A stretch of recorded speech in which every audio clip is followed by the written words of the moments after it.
the mighty Xplorer.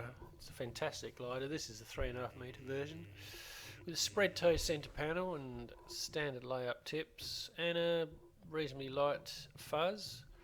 This is called the Flame Edition.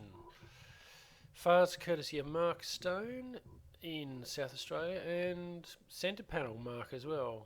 Tips courtesy of Connor Thomas from South Australia / Devonport in Tassie.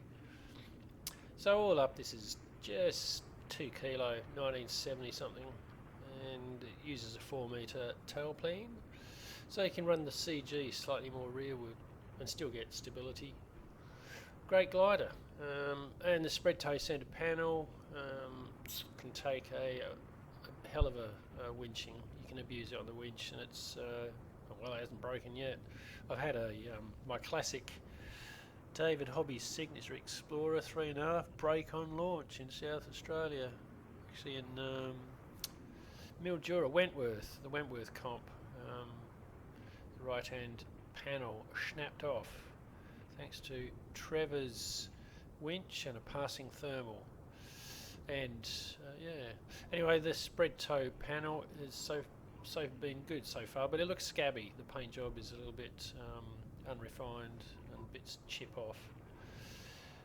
That's first generation spread toe. Since then, we've got the rack together. Nan models produce really brilliantly designed and finished gliders.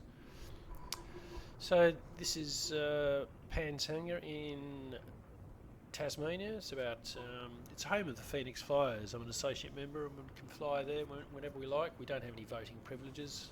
I'm a member of SEAT, Sailplane and Electric Air Modelers of Tasmania, and we currently don't have a field. We're gypsies, so being able to fly at Phoenix Flyers site is fantastic, because it's a great flying site. It's in the middle of Tasmania. It's about 100 kilometres from the sea, and it's about 160 kilometres from the west coast. Most of Tassie's weather comes from the west, so by the time the air gets to here, it's very energetic and bubbly. However, today there's not much lift around. This is one of the better flights, and I've barely got above 200 feet, 66 metres. Just bungeeing. There's not really much room to lay out a winch at Phoenix. You can run it north-south and you might get 120 metres, maybe 130 metres, but I'm kind of restricted by the dimensions of the field. But bungee is great. If you get 100 feet off a bungee launch, that's really enough to play with. Mind you, except for today. Today would have been much better to have 2 50-metre launches, but can't have everything. It's a lot more challenging if you have 100-foot bungee to work with and crappy air. Yeah, so today after about 3 o'clock, the thermals switched off. It was impressive, the contrast between before 3 o'clock and then after 3 o'clock. So, but that's good. It's challenging, really hones your skills. And the Xplorer is the perfect thermal soarer for these sorts of conditions. It's springtime in Tassie, and the Xplorer is so agile at 3.5 metres with lots of travel. It's a very, very responsive aircraft.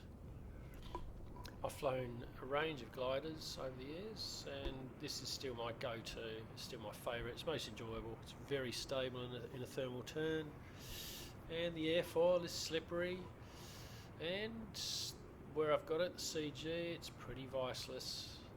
Rudder response is not as good as the Pike Perfect, surprisingly. They've got almost identical moments and rudder areas, but the Pike Perfect has got better rudder response. I'd like to fly a Pike Perfect 2 kilo. I've only got an Extreme at the moment. Its natural weight is 2.4. Anyway, Phoenix Flyers, club room, facilities, outstanding, first rate, and Daryl does a great job of mowing the strip for smooth landings.